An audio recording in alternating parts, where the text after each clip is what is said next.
នៅក្នុងន័យនេះគឺចង់សម្ដៅធនធានយុវជនកម្ពុជាដែលតំណាងឲ្យជាតិកម្ពុជានៅលើឆាកអន្តរជាតិជាកិច្ចចាប់ផ្ដើមនេះខ្ញុំសូមគោរពទៅកាន់គណៈគ្រប់គ្រងសាលាបាស្កេតអន្តរជាតិគណៈកម្មការលោកគ្រូអ្នកគ្រូនិងអ្នកអាណាព្យាបាលសិស្សនិងសិស្សានុសិស្សទាំងអស់ជាទីគោរពនិងជាទីមេត្រីនាងខ្ញុំមានឈ្មោះថាដុំសុគន្ធលីមីជាសិស្សថ្នាក់ទី8កនៃសាលាបាស្កេតអន្តរជាតិសាខាទី2ផ្សារដំក្រឡាញ់នាងខ្ញុំមានសំណួរមួយតើយុវជននិងប្រុសស្រីនៅទីនេះចង់ខ្លាយទៅជាក្របបិទរបស់កម្ពុជាដែរឬទេដូចនេះសូមយុវជនអនុវត្តយុទ្ធសាស្ត្រពេលត្រូវមួយកុំដែលនាងខ្ញុំនឹងជម្រាបជូនទី1ត្រូវពង្រឹងសមត្ថភាពស្ថិតក្នុងវ័យសិក្សាកត្តាចម្បងដែលត្រូវប្រកាន់ខ្ជាប់នោះគឺត្រូវចេះរីករងនិងក្រាបយកចំណេះដាក់ខ្លួនហើយខិតខំរៀនឲ្យបានពូកែមិនថាភាសាអាកប្បកិរិយាការចូលរួមក្នុងការងារសង្គមក្តីសុទ្ធសឹងតែជាតម្លៃបន្ថែមឲ្យមានឱកាសកាន់តែច្រើនទៅរតែបន្ថែមពីនេះទៅទៀតកត្តាចម្បងម្យ៉ាងទៀតដែលមិនអាចខ្វះបាននោះគឺក្នុងនាមយើងជាកុលបុត្រកុលធីតាខ្មែរយើងត្រូវស្គាល់ឲ្យបានច្បាស់ពីដើមកំណើតនិងអត្តសញ្ញាណរបស់ជាតិខ្លួនឲ្យបានច្បាស់លាស់ព្រោះថាប្រទេសកម្ពុជារបស់យើងមិនត្រឹមតែជាប្រទេសមួយដ៏ចំណាស់មួយនោះទេប៉ុន្តែថែមទាំងមានអរិយធម៌ដ៏សម្បើមរុងរឿងព្រមទាំងមានកិត្តិយសកេរ្តិ៍ឈ្មោះល្បីល្បាញសុសសាយគ្រប់ទិសទីមានប្រាសាទដ៏សែនអស្ចារ្យរាប់ពាន់ក៏ដូចជាប្រាសាទអង្គរវត្តដ៏សែនអស្ចារ្យសិល្បៈរបាំគ្រប់ទម្រង់ឧបករណ៍តន្ត្រីខ្មែរទំនៀមទម្លាប់វប្បធម៌ប្រពៃណីដ៏ល្អឯកម្យ៉ាងវិញទៀតយុវជនត្រូវយល់ដឹងឲ្យបានជាក់ច្បាស់ដកចុះក្នុងក្រអៅបេះដូងព្រមទាំងប្រើប្រាស់ភាសាបេះដូងតាមរយៈការសំពះ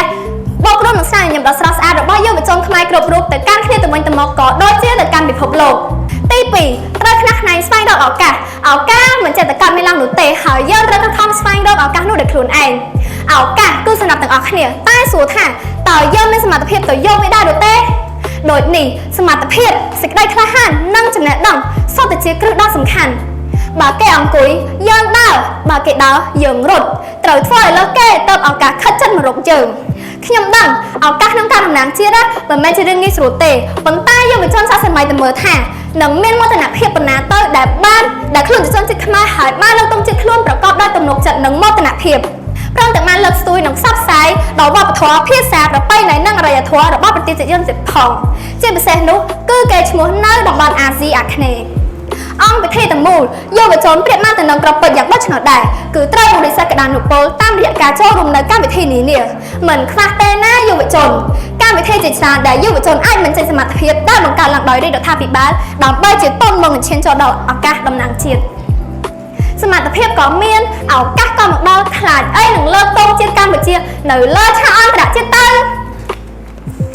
ជាក់ស្ដែងកាលពីថ្ងៃទី14ខែមិថុនាឆ្នាំ2026នេះ